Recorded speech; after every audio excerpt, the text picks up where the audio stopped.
আসসালামু আলাইকুম ওয়া রাহমাতুল্লাহি ওয়া বারাকাতুহু। আমাদের আগে পড়া হয়ে গেছে দুই অক্ষরের উদাহরণগুলি। এরপর আমরা পড়বো ইনশাআল্লাহ তাআলা তিন অক্ষরের উদাহরণ জের যুক্ত অক্ষরের সাথে। কি জের যুক্ত অক্ষরের জের যুক্তর সঙ্গে তিন অক্ষরের উদাহরণ। আলিফ,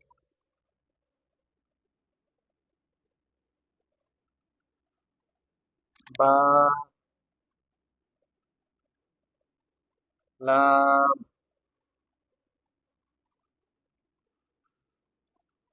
এটা কি হয়ে যাবে? হামজা হয়ে যাবে। এটা আমাদের আগের ভিডিও দেওয়া হয়ে গেছে, কয়েকবারও রিপিট করা হয়েছে। হামজা, জের, ই। হামজা, জের, ই। বা, জের, বি। বা, জের, বি। ইবি, ইবি, ইবি। লাম, জের, লি। ইবিলি, ইবিলি, ইবিলি। হামজা, জের, ই। বা, জের, বি। ইবি। লাম, জের, লি। ইবিলি, ইবিলি।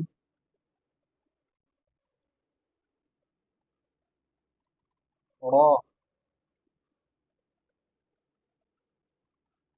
দাল।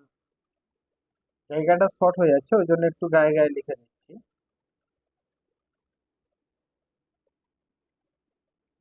ফা,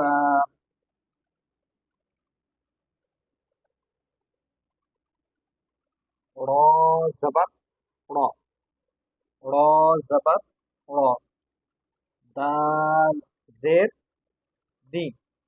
রদি, রদি। ফা, জবর, ফা। রদিফা, রদিফা, রদিফা। র, জবর, র। দাল, জের, দি। রদি। ফা, জবর, ফা। রদিফা, রদিফা।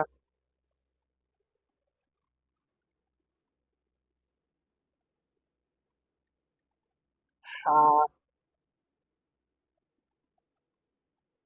মিম, দাল। হা, জবর, হা। মিম, জের, মি। হামি, হামি। দাল, জবর, দা। হামিদা, হামিদা, হামিদা। হা, জবর, হা। মিম, জের, মি। হামি। দাল, জবর, দা। হামিদা, হামিদা, হামিদা।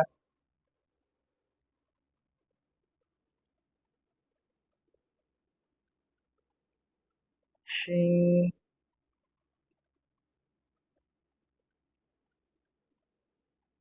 হা,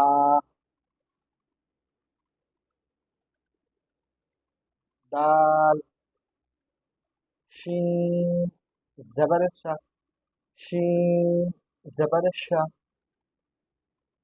হা, জের, হি। শাহি, শাহি, শাহি। দাল, জবর, দা। শাহিদা, শাহিদা, শাহিদা। শিন, জবর, শা। হা, জের, হি। শাহি, শাহি। দাল, জবর, দা। শাহিদা, শাহিদা, শাহিদা।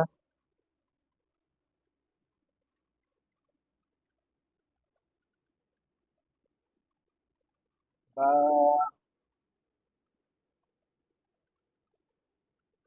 খ,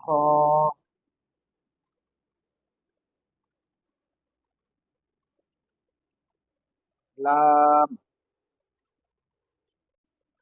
বা, জবর, বা। খ, জের, খি। বাখি, বাখি। লাম, জবর, লা। বাখিলা, বাখিলা, বাখিলা। বা, জবর, বা। খ, জের, খি। বাখি। লাম, জবর, লা। বাখিলা। একটু রিডিংটা করে নি। ইবিলি, ইবিলি, ইবিলি। ওয়াদিফা, ওয়াদিফা, ওয়াদিফা। হামিদা, হামিদা। শাহিদা, শাহিদা, শাহিদা। বাখিলা, বাখিলা। দেখুন, আমাদের রিডিং এবং বানান দুটো প্রসেসে আমাদের হয়ে গেছে, আর একটি বাকি আছে যেটাকে বলা হয় আমাদের ইজারা করা। তো ইজারা করলে কি হয়, আগামীতে যে অক্ষরগুলো আমরা যে নিয়ম কানুনগুলো আমরা পড়ে এসেছি সেগুলো একটু রিপিট করে নেওয়ার নামই হচ্ছে ইজারা করলে, মানে এটা কি সুবিধা হয়। মানে হামজা নিচের জের আছে, তাহলে জের যুক্ত অক্ষরকে কি বলবো, জের যুক্ত অক্ষরকে মুতাহারিক বলবো। তাহলে এখানে হামজা কি হবে, মুতাহারিক। বা জের আছে ওই জন্য বাকে কি বলবো, মুতাহারিক। লামে জের আছে ওই জন্য লামকে কি বলবো, মুতাহারিক। র এর উপরে জাবার আছে, তাহলে র কে কি বলবো, মুতাহারিক। কেননা আমরা আগে পড়ে নিয়েছি জাবার যুক্ত অক্ষরকে মুতাহারিক বলে। তাহলে জের আছে, তাহলে আমরা আগে বলে নিয়েছি যে জের যুক্ত অক্ষরকে কি বলে, মুতাহারিক বলে। ফা মুতাহারিক। আর একটা জিনিস, মুতাহারিক হলো অক্ষরকে কি বলে, তাড়াতাড়ি করে পড়তে হয়, মোটেও টানা যাবে না আর কি।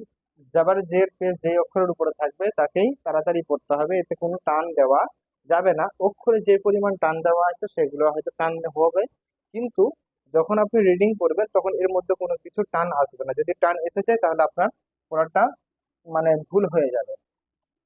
ঠিক এরকম ভাবে সেরকম ভাবে হা মুতাহারিক আছে, মিম মুতাহারিক, দাল মুতাহারিক, মানে এই অক্ষরগুলি সমস্তটাই যে উদাহরণগুলো এখন আমাদের চলছে সেই উদাহরণগুলো কিন্তু টান দেওয়া যাবে না, নর্মালি ভাবে পড়তে হবে। তো আজকে এই পর্যন্তই, আগামীতে ইনশাআল্লাহ তাআলা আরো নতুন কিছু নিয়ে আপনাদের সামনে হাজির হবো। ততক্ষণ সকলে সুস্থ থাকবেন, ভালো থাকবেন এবং আমার জন্য দোয়া করবেন।